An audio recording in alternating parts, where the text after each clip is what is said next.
जवनिया के करिले नीलाम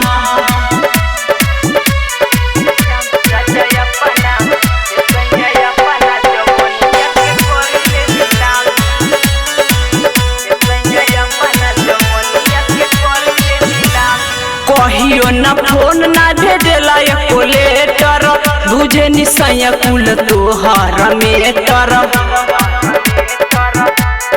नाहती कहियो न फोन ना भेजला एको लेटर जाने निसय कुल तोहर मेटर अब नहीं रखब तोहर मान रखब मान सुनाय अब न रखब तोहर हो मान रखब मान सैया अपना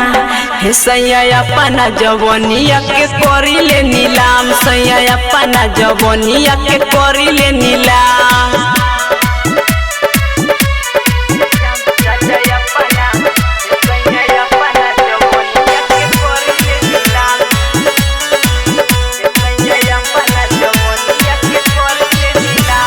तोहरा कमाई के चले नहीं पाता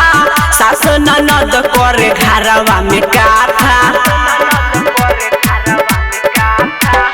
गोतनी के बोली सुनी दुख जाला माथा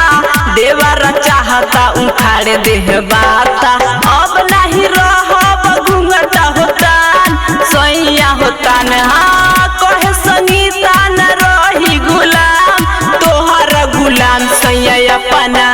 हे सैया अपना जवनिया के करिले नीलाम सैया अपना जवनिया के करिले नीलाम। Ananya recording studio Sydney.